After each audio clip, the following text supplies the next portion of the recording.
할렐루야. 네, 수요 예배 가운데 또 추석 명절 가운데에서도 하나님의 은혜를 사모하면서 예배 자리를 찾아 나와 주신 우리 모든 성도님들 주님의 이름으로 다시 한 번 더 환영하고 축복합니다. 네, 오늘은 우리 예수님의 산상수훈의 7번째 우리 시간이고 팔복에 긍휼히 여기는 자가 되라 라는 제목으로 함께 이 예수님의 팔복의 가르침을 또 나누어 가려고 합니다. 네, 우리 성경책 한번 볼까요? 성경책에 보면은 예수님의 팔복의 가르침, 우리 첫 번째 가르침 한번 읽어볼까요? 첫 번째 가르침, 첫 번째 3절입니다. 성경책 보시고 3절, 5장 3절, 마태복음 5장 3절 한번 지난 시간부터 나눈 걸 한번 돌이켜 보시면서 3절 시작. 심령이 가난한 자는 복이 있나니 천국이 그들의 것이며 4절 애통하는 자는 복이 있나니 그들이 위로를 받을 것이며 5절 온유한 자는 복이 있나니 그들이 땅을 기업으로 받을 것이며 6절 의에 줄이고 목마른 자는 복이 있나니 그들이 배부를 것이며 7절 긍휼히 여기는 자는 복이 있나니 그들이 긍휼히 여김을 받을 것이며. 아멘. 네, 예수님께서 지금 이제 팔복의 가르침 5번째 가르침 저희가 함께 나누게 되는 거예요. 자, 오늘 예수님께서 말씀하시는 긍휼함이란 어떤 것일까? 우리가 좀 알아봤으면 좋겠는데 영어 성경에서 보면은 이 긍휼이라는 말을 merciful이라고 적고 있습니다. 이 merciful이라는 말은 자비로운, 인정이 많은, 동정심이 많은 이라는 의미를 가진 말이에요. 즉 영어의 번역에 따르면 긍휼이라는 말은 자비로운 마음, 인정, 동정심과 같은 의미로 해석해 볼 수 있습니다. 또 이 긍휼이라는 말을 원어 성경으로 찾아서 보면은 엘레 에모네스라고 이렇게 기록하는데 엘레 에모나스라는 말의 의미 역시도 이 영어 번역과 동일하게 자비, 연민이라는 의미로, 이 의미는 뭐냐? 빈궁한 처지에 있는 사람에게, 어려움에 빠져 있는 사람에게 표현하는 관심이나 친절을 의미한다라고 이렇게 기록합니다. 즉 긍휼함을 품고 살아간다는 것은 불쌍한 처지에 있는 사람들을 보았을 때 어떻게 한다는 겁니까? 무관심하게 그냥 지나치는 것이 아니라 그 사람들을 불쌍히 여길 줄 알고 그 사람에게 따뜻한 온정의 손길을 내밀어 줄 수 있는 그런 사람, 그런 마음이 곧 긍휼합니다 라는 거예요. 마치도 그 예수님의 사마리아인의 비유에 보면 강도 만난 사람을 우리 사마리아인이 어떻게 했습니까? 자기 보살펴주고 도와줬잖아요. 유대인과 제사장과 레위인은 그냥 모른 체 하고 지나갔지만 사마리아인은 어떻게 했습니까? 그 강도 만난 사람을 도와줬잖아요. 불쌍히 여기고. 마치도 그런 것처럼 긍휼함이란 이렇게 불쌍한 처지에 있는 사람들을 보았을 때 외면하지 않고 따뜻한 손길을 내밀어 줄 수 있는 그런 마음. 그것이 곧 하나님께 속한 하나님의 자녀들이 품어야 될 마음이다 라는 거예요. 네, 현대인의 성경은 이러한 언어적인 의미를 적용해서 조금 더 구체적인 표현으로 번역을 해주는데, 남을 불쌍하게 여기는 사람들은 행복하다. 하나님도 그들을 불쌍히 여기실 것이다 라는 겁니다. 현대인의 성경은 이 긍휼이라는 말을 남을 불쌍히 여기는 것이다 라고 표현하며 번역했습니다. 이런 언어들이 가진 의미와 해석들을 우리 정리해보면 우리는 한 가지 분명한 결론에 도달할 수 있어요. 그것은 뭐냐? 긍휼의 마음을 품고 살아가는 것이란 오늘날 인류 사회에 팽배해지고 있는 개인주의화된 사회에서 어떻게 됩니까?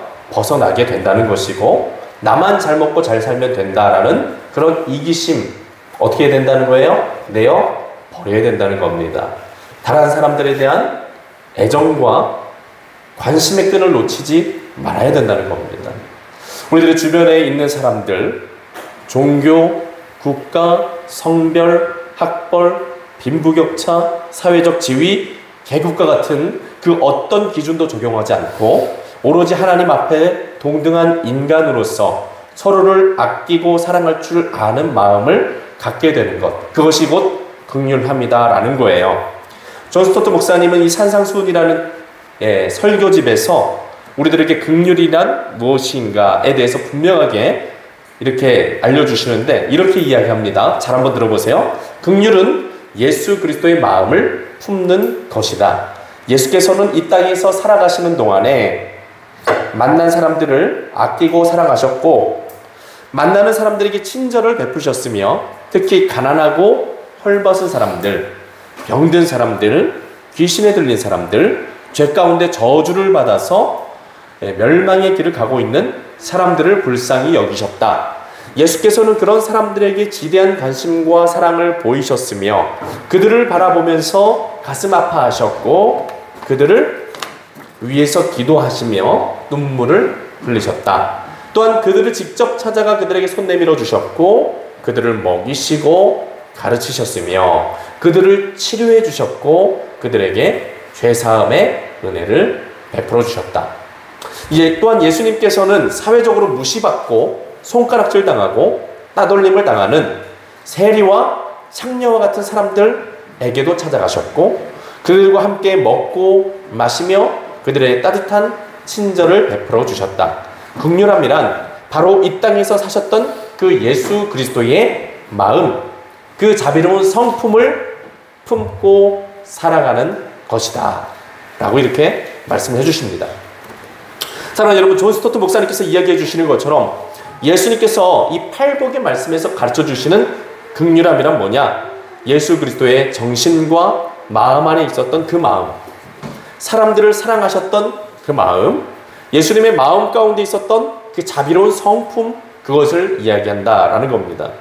사랑하는 여러분, 우리는 그동안 이 팔복의 가르침을 한 구절 한 구절 묵상하면서 이 팔복의 말씀이 우리들의 심령을 죄로부터 구원하사 하나님의 형상을 닮아가는 거룩한 하나님의 자녀로 변화시켜 가시는 구원의 과정이라고 배울 수 있게 됐는데, 심령에 관한 어떤 것이라고 했습니까? 심령에 관한 죄악된 상태를 깨달아서 하나님 앞에 회개하게 되는 구원의 과정, 심령에 관한, 자신의 심령이 가난한 상태, 불쌍한 상태, 누군가의 도움이 없이는, 하나님의 구원의 손길이 없이는 멸망당하고 심판당할 수밖에 없는 비참한 처지에 있는, 자신의 죄의 값을 지불할 수 없는 그런 가난하고 공공한 상태에 있음을 깨닫고 어떻게 하는 거예요? 하나님, 제 죄를 용서해 주십시오. 주님, 나를 도와주십시오. 그래갖고 주님 앞에 두 손 들고 하나님의 은혜와 자비를 구하게 되는 상태, 그게 심령의 가난이라고 했고, 그 다음에 애통함은 자신의 죄악된 상태를 바라보면서 하나님 앞에 끊임없이 슬픔으로 회개하게 되는 것, 그리고 하나님의 뜻을 따라 살겠습니다 하면서도 잘 돼야 안 돼요? 잘 안 되죠. 그것 때문에 또 슬퍼하는 거예요. 그러니까 그렇게 하나님 앞에 죄 가운데서 회개하면서, 그리고 끊임없이 죄 가운데서 돌이켜서 하나님의 뜻대로 살고자 하는 애통함, 그 애통함을 말한다 그랬고, 그렇게 하나님 앞에 우리가 애통하면서 하나님 앞에 매달리면 어떻게 되냐? 하나님이 우리를 온유함으로 이끄시는데, 이 온유함은 뭐냐? 죄 가운데 타락했던 우리들의 심령을 이제 어떻게 하시는 거예요? 하나님이 드디어 만져주시는 거예요. 마치도 야생마를 집으로 잡아다가 와가지고 그 야생마를 잘 길들여서 얌전하고 온순한 그런 말로, 준마로 만들어가는 그런 모습처럼 하나님이 죄악된 우리들을 회개하고 돌아왔을 때 어루만지셔서 그 심령을 새롭게 하나님의 형상을 닮은 자로 빚어가시는 과정, 그걸 온유함이라고 그랬고요. 그리고 의에 줄이고 목마름은 뭐냐? 거듭난 우리들의 심령이 하나님이 만지심을 통해서 점점 새롭게 다시 태어나는 우리들의 심령이 어떻게 되냐? 이제는 마치도 갓난 아기가 엄마의 젖을 사모하는 것처럼 우리도 하나님의 의로우심과 거룩하심을 닮아가는 것을 간절히 사모하는 갈망함을 갖는 그런 사람이 된다. 그렇게 해서 의에 줄이고 목마름, 이 목마름과 굶주림은 곧 하나님의 의와 거룩하심에 대한 목마름과 굶주림을 말한다고 했고, 그래서 이제 그런 이 영적인 상태 안에서 이제 의와 거룩함을 갈망하는 자에게서 일어나는 그 구원의 놀라운 역사들 속에 이제 그 오늘의 우리들이 나누고 있는 은혜로 나아가게 된다라고 이야기를 했어요. 그리고 이 의와 거룩함을 갈망하는 자에게서 일어나는 구원의 역사는 이제 모든 죄악된 성품과 감정으로부터 자유하게 되는 것이고, 비로소 하나님의 성품 예수 그리스도의 마음을 닮아가는 자로서 살아가게 하시는 그 구원의 과정이다라고 할 수 있습니다. 여러분, 우리가 아담과 하와의 범죄 이후로 죄 가운데 타락하게 됐잖아요. 모든 인류가 다 타락하게 됐다고 했잖아요. 그래서 이 아담과 하와의 범죄 이후로 죄악된 본성을 가지고 사람들은 태어나게 되는 겁니다. 여러분, 그래서 사람은 태어나자마자 태어나는 순간부터 어떤 존재인 거예요? 뭘 가지고 있는 존재? 뭔가 아이가 뭐 도둑질을 한다거나, 뭐 부모를 거역한다거나, 뭐 거짓말을 한다거나, 남의 것을 이렇게 뭐 남을 해한다거나 이러지, 그런 도덕적인 범죄를 저지르지 않았다고 할지라도 이미 태어날 때부터 뭘 가지고 있어요? 죄성을 가지고 있어서 이기적일 수 있죠. 그리고 또 욕을 가르쳐주지 않아도 막 분노심에 휩싸여서 욕도 할 수 있고, 싸울 수도 있고, 미워할 수도 있고, 여러 가지 악한 감정을 품을 수가 있어요. 왜 그러는 거예요? 죄악된 본성을 가지고 태어났기 때문이죠. 그러니까 누구도 이 악함이라는 것을, 이 세상의 모든 사람들이 악함이라는 것을 뭐 교육을 받거나, 너 이렇게 하는 게 악한 거야, 이렇게 하면 악한 행위가 되는 거야, 배워서 하는 게 아니라 어떻게 하는 거예요? 자연적으로 하는 거잖아요. 자, 이렇게 악한 본성 가운데 태어났는데 이것이 어떻게 된다는 겁니까? 이런 죄악된 상태에서 우리가 벗어나게 된다는 거예요. 우리가 심령의 가난을 통해서 회개하고 애통함을 통해서 죄 가운데 계속 끊임없이 돌이키고 온유함을 통해서 하나님의 손에 의해서 우리들의 심령이 새로워져 가면, 그리고 우리가 끊임없이 하나님의 의와 거룩하심을 사모하고 갈망하면서 살아가면 하나님이 어떤 역사를 일으키시냐? 우리의 죄악된 내면과 본성들, 악한 감정들에 이끌려서 살아갔던 우리들의 그 내면을 어떻게 한다는 거예요? 완전히 새롭게 변화시키신다는 거예요. 그래서 하나님이 우리들에게 베풀어 주시는 구원의 정점은 뭐냐? 여러분, 하나님이 우리들에게 베풀어 주시는 구원의 정점이 뭐라고 생각하세요? 천국. 네, 박수. 너무 감사합니다. 네, 천국이죠. 근데 우리가 나중에 죽어서 가는 천국이 중요한 거예요? 아니면 오늘 이 시간에 지금 이 자리에서 누리는 천국이 중요한 거예요? 네, 우리들이 생각하기에는 나중에 죽어서 진짜 기쁨과 평화가 있는 영원한 세계에 도달하게 되는 게 우리들의 신앙적인 목표지만, 근데 예수님이 말씀하시는 천국은 죽어서 가는 곳만 천국이 아니다라는 거죠. 어디에 임해야 돼요? 그 천국이 지금 이 자리에 임해야 된다는 거예요. 그게 우리들의 가슴 속에 지금 임하게 되는 게 더 중요하다는 거예요. 그래서 천국은 여기 있다 저기 있다 라고 얘기하지 말고 어디 있다고요? 너희 안에 있느니라라고 하신 거예요. 그래서 하나님이 우리들의 삶의 자리에, 우리들의 신앙의 생활에 부어주시는 구원의 은혜의 정점은 뭐냐?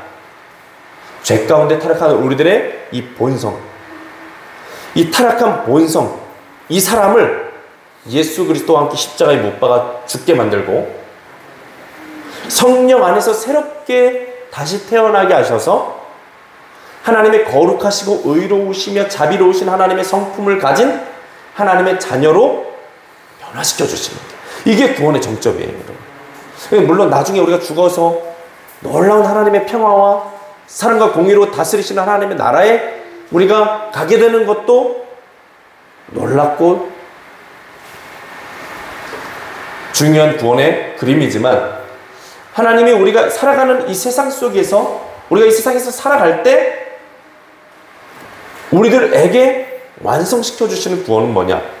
바로 모든 죄악된 우리들의 모습과 그것들이 다 십자가에 온전히 못 박혀 죽게 하시고 성령 안에서 완전히 거듭나게 하셔서 하나님의 성품을 가진 자로, 하나님의 형상을 닮아가는 자로 변화시켜 주시는 것. 이게 하나님의, 그럼 우리들의 안에 뭐가 임하는 거예요? 천국이 임하는 거죠. 천국의 사람이 되는 거예요. 그러니까 이 세상은 죄악되고 타락하고 온갖 악한 감정과 악한 일들에 매여서 서로 싸우고 죽이고 뭐 별일이 다 일어나도 나는 어떤 사람이 될 수 있는 거예요? 사랑하고 자비를 베풀고 종교, 나이 뭐 다 상관없이 원수를 사랑하고 원수를 축복하는 진정한 하나님의 성품을 닮아가는 그런 사람으로서 살아갈 수 있게 되는 거죠. 그러니까 예수님이 말씀하시는 이 긍휼히 여기는 자는 어떤 사람이냐? 하나님의 손에 의해서 그 심령이 완전히 새롭게 변화된 사람을 말하는 겁니다. 예수님은 우리 믿는 자들이 그렇게 되기를 바라세요. 여러분, 성령님의 거듭나게 하시는 은혜를 믿으십니까? 죄 가운데 완전히 타락한 이 사람도 하나님이 만지시고 성령으로 붙드시면 하나님의 형상과 성품을 닮은 하나님의 자녀로서 완전히 변화되게 된다는 사실을 믿으실 수 있기를 바라요. 지금 당장은 큰 분노 가운데 사로잡혀 살아갈 수도 있어요. 뭐 어떤 인간적인 육체적인 욕심에 이끌릴 때도 있을 거예요.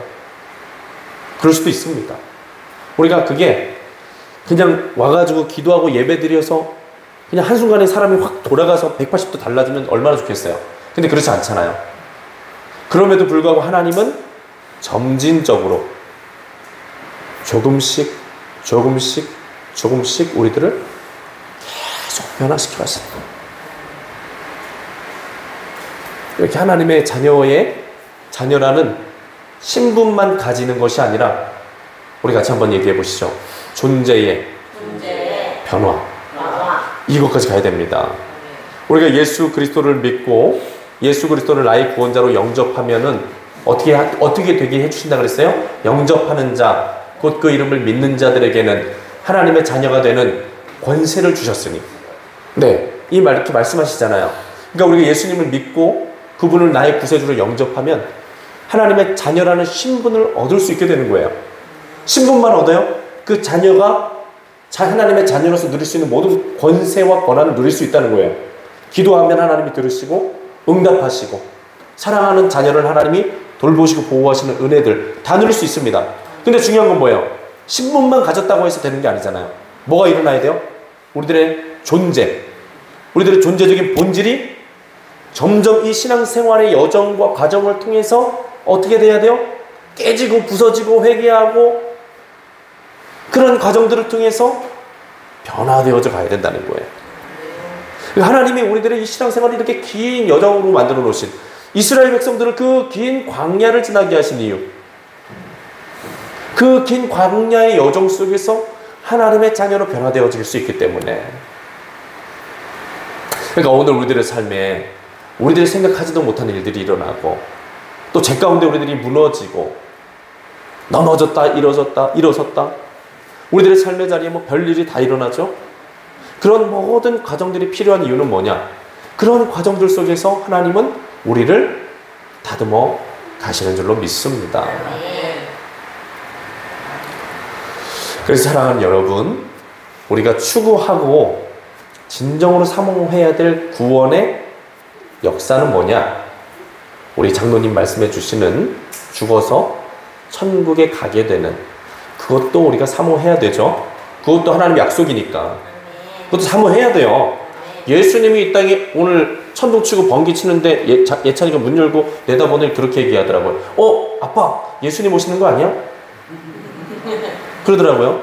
그래갖고 야 그래 예수님 오시기 딱 좋은 날씨다 그랬죠 뭐. 그랬는데 예수님이 오실 거예요.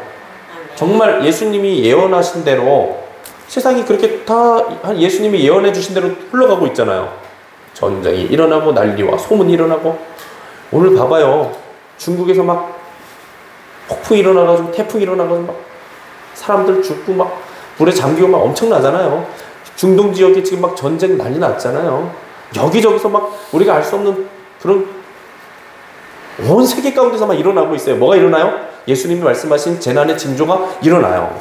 우리 여자분들은 잘 아실 거예요.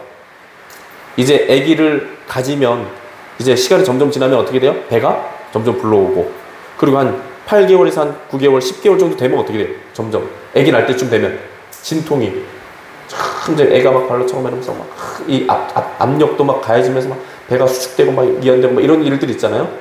그러다가 나중에 아기 날 때쯤 되면 어떻게 돼요? 어떻게 됩니까? 진통이 점점 찾아오잖아요. 그러니까 예수님이 이 땅에 오실 때가 되면은 징조들이 일어난다는 거예요. 마치도 아기가 나올 때 그 진통이 찾아오는 것처럼, 징조가 나타나는 것처럼, 그러니까 이 세상에서도 새로운 하나님의 세계로 변화되는 역사 안에는 그런 진통들이 찾아오는데, 그 진통들이 지금 우리들이 지금 바라보고 있는 뉴스 틀면 나오는 그런 일들, 그런 일들이 그냥 일어나는 게 아닙니다. 하나님이 이루어 가시는 구원의 역사 안에서 일어나게 되는 일들이고, 이제 예수님이 이 땅에 다시 오셔서 하나님의 나라를, 하나님의 왕국을 완성하실 때, 그때에 일어나게 될 자연스러운 일들이다라고 말씀해 주셨어요. 그러니까 우리 믿는 자들은 뭐 세상이 진짜 이러다가 멸망할 것 같아, 사람들 그러잖아요. 야, 진짜 말세다, 그런 얘기 많이 하잖아요. 그냥 안 믿는 세상 사람들도 그렇게 얘기하잖아요. 예, 진짜 말세예요. 그리고 정말 이 세상이 멸망을 향해서 가고 있어요. 그럼에도 불구하고 우리 믿는 자들은 낙심할 필요가 없죠. 왜? 예수님이 다 얘기해 주신 거고, 우리가 끝까지 믿음만 지키면은 영원하신 하나님 나라에 갈 수도 있고, 또 그 나라를 경험할 수 있고, 우리는 죽음으로 끝나는 것이 아니라 하나님의 구원의 역사 안에 참여하는 자가 될 것이기 때문에, 그러니까 우리는 낙심할 필요가 전혀 없는 거예요. 중요한 것은 여러분, 이런 이 세상 안에 일어나는 그런 천국과 구원의 역사도 사모해야 되지만, 그 세상은 이렇게 다 하나님의 놀라운 그 구원의 역사 가운데, 구원의 계획 가운데서 변화되어져 가는데, 중요한 건 나 자신이라는 사람이 아무것도 변화되지 않고 그대로 머물러 있으면 돼요, 안 돼요? 안 되죠. 나도 내 안에서도 변혁이 일어나야죠. 내 안에서도 개혁이 일어나야죠. 내 안에서도 성령님을 통하여 옛사람, 죄 가운데 타락한 본성을 가진 옛사람은 끊임없이 죽고, 예수님의 말씀과 성령 안에서 끊임없이 다시 내가 태어나야죠. 네. 그러니까 예수님이 오늘 우리들의 신앙생활에 바라고 원하시는 것은 뭐냐? 그런 천국이 우리들 가슴 속에서 천국의 역사가 일어나길 바라십니다. 죄 가운데 타락한 모든 것이 다 주님 앞에 죽어지고, 말씀과 성령 안에서 매일매일 새로워져가는 우리들의 모습, 그것이 하나님이 바라고 원하시는 신앙생활인 줄로 믿으시기를 바랍니다. 여러분, 우리들의 마음속에서 강력하게 역사하고 있는 이기심, 누군가에 대한 미움 있으시죠? 복수하고 싶은 마음 있으세요, 없으세요? 있죠. 원망, 불평 있으세요, 없으세요? 그냥 생각만 하면 막 부글부글 끓고, 주먹이 막 불끈불끈 지어지고, 그냥 막 입에서 막 욕설이 나올 것 같은 그런 대상들이 있어요, 없어요? 나를 바라보시면서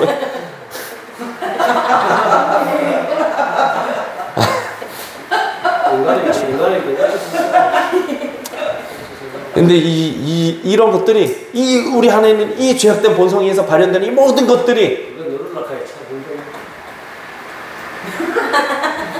이게 그러니까 이제 날마다 나는 죽노라 하는 것처럼 사도 바울이 죽어야 되는 게 죽는 게 쉽지 않은 문제지만, 중요한 건 이게 하나님 앞에 다루어져야 된다는 게, 이걸 예수님과 함께 십자가에 못 박고 내가 그리스도와 함께 십자가에 못 박혀 죽었나니, 그런즉 이제 내가 사는 것이 아니요 그리스도께서 내 안에 사시는 것이라. 이제 내가 살아가는 것은 나를 사랑하사 자기를 십자가에 버리신 하나님의 아들을 믿는 믿음 안에서 살아가는 것이라. 이 바울의 고백처럼 우리들의 입술에서 이런 고백이 나와야 돼요. 아, 이제 나는 내 죄악된 본성대로 살지 않으리라. 우리 같이 한번 고백해봐요. 나는 내 죄악된 본성대로 살지 않으리라. 나는 예수 그리스도와 함께 죽고 예수님과 함께 다시 살리라. 네, 이것이 날마다 삶의 자리에서 고백되어지고 실천되어지고 선포되어질 수 있기를 축복합니다. 여러분, 믿음의 선포가 있어야 돼요. 내가 의지적인 노력으로 나를 바꾸는 게 아니에요. 아, 그래, 목사님이 긍휼과 자비, 예수님의 마음을 품고 살아가라고 그랬어. 막 분노가 일어나도 막 억눌러 막 눌러요. 그렇게 되는 게 아니에요. 안 돼. 왜냐면 여기서 폭발해버리면 더 큰 일이 일어나요. 네, 부작용이 더 커. 만들에게 이 말씀이 그냥 선포하면 돼. 하나님, 나는 죽었습니다. 근데 이 고백이 안 나오는 거예요. 해도 안 죽어요? 사회 나가면 막 살아나요? 그런데 안 될 때가 있다. 그럼 돌아서가지고 주여 너라 또 기도를 해야 돼. 그렇죠. 그걸 또 노래가 돼. 그렇죠. 그게 이제 우리가 베레메 달가가 연장을 만들 때 볼베케 달가 만들지. 그걸 이겨내야 돼. 우리 장로님이 잘하시네. 경험이 많으시니까. 네. 그러니까 심령의 가난과 애통과 온유함과 의에 졸이고 목마름과 그리고 이 긍휼함으로 우리가 서는 날까지 이 과정들이 끊임없이 우리들의 삶의 자리에서 계속 일어나야 되는 거예요. 내가 하나님에 대한 하나님의 은혜와 자비 없이는 나는 절대로 구원받을 수 없는 철저한 죄인입니다. 부부싸움하고 나서도 그런 걸 좀 느끼고 나는 가망이 없구나. 나는 진짜 내 안에는 거룩함이 없구나. 내 안에는 더러운 것밖에 없구나. 뭐 제약된 본성밖에 없구나. 이런 걸 막 처절하게 느끼면서 하나님 앞에 나가서 애통하면서 하나님, 나는 그런 존재입니다 인정하고 자복하고 회개하면서 막 울고 하나님 용서해달라고 울고 하나님, 나를 그 다음에 어떻게 해야 돼요? 나를 새롭게 변화시켜주세요. 하나님 온유함으로 우리를 막 만져주시고 그 다음에 하나님 또 거룩한 갈망을 또 우리 안에 새롭게 해주실 때 긍휼한 자로 끊임없이 세우자.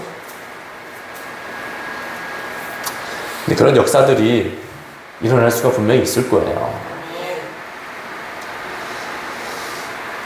또 그런 일이 주님은 일어나길 원하십니다. 우리들 안에서. 일어나야 돼. 그래야 중국 기도가 돼. 중국의 인생사를 정말 천국은 가는 곳이 아니라 오늘 임하는 곳이구나. 진짜 이번에 동남국에 사는 하나님 따라가는 우리 장로님, 또 우리 장로님의 가정이 놀라운 역사가 일어나게 되시기를 축복합니다. 우리 가정에도 임해야 됩니다. 저는 우리 아내가 너무 귀엽잖아요. 여리여리하고, 옛날에 처음에 소개팅 했을 때는 조그만하고 목소리도 막 애기같이 하고 막, 그러니까 너무 착하고 순하고, 그냥 한 마리 그 귀여운 그 토끼 한 마리를 제가 이렇게 너무 귀여운 애기 토끼 뭐 이런 거 있잖아요. 그런 사람인 줄 알았어요. 결혼하고 나니까 아주 그냥 사나운 뭔가 이게 이 안에 있더라고요, 이게. 아직까지 몰랐어요. 네. 준비하세요. 근데 그러다 가면은 흉을 받고. 아내 흉을 보는 게 아니라. 아니, 목사님 흉을 보신다고. 네, 저희 아내 흉을 보는 게 아니라. 사람들끼리 모이면 또 안 돼가 그 흉을 봐요. 그런 우리 아내의 그 사나운 본성을 일으키게 만든 장본인인 제가 문제인 거죠. 아내 흉을 보는 게 아니에요. 아내는 그런 사람이 아닌데 제가 그런 본성을 이끌어내기 때문에 제가 문제예요. 남자를 만들고 있어요. 남자가 문제인 거예요. 중요한 건 그럼에도 불구하고 소망을 품고 살아야죠. 맨날 그렇게 살면 안 되잖아요. 지금 당장은 좀 그래도 하나님 은혜 가운데 회개하고 날마다 변화되어져 가면 분명히 우리들 삶에도 좋은 일이 있고 다른 누군가가 우리를 봤을 때 행복하다, 행복해 보인다. 저 사람들은 진짜 예수님 믿는 사람들 같다. 그런 은혜가 있어야죠. 아멘. 우리 금천교회가 그런 교회 됐으면 좋겠습니다. 이 지역에 있는 분들이, 믿지 않는 분들이 보면서 금천교회는 참 행복함이 있는 것 같아. 정말 하나님이 살아계시는 교회, 살아계시는 것 같아. 우리 교회를 보면서 기쁨과 소망이 있어. 그렇게 할 수 있는 우리가 됐으면 좋겠고, 우리 그러니까 죽고 천국 갈 것만 생각하지 말고 오늘 내 삶의 자리에 천국의 역사를 이루어갈 수 있는 하나님의 자녀가 다 되시기를 예수님의 이름으로 축원드립니다. 아멘. 우리 저희 어머님이 오늘 막 벼락치고 막 천둥치고 막 이런다니까 아내가 이거 막 찍어서 보내드렸거든요. 어머님이 그러시더라고요. 저희 어머님이, 장모님이, 야 오늘 예배 큰 은혜 임하겠다 그러셨는데 정말 우리 장모님 가정과 이렇게 드리니까 큰 은혜가 있는 것 같습니다.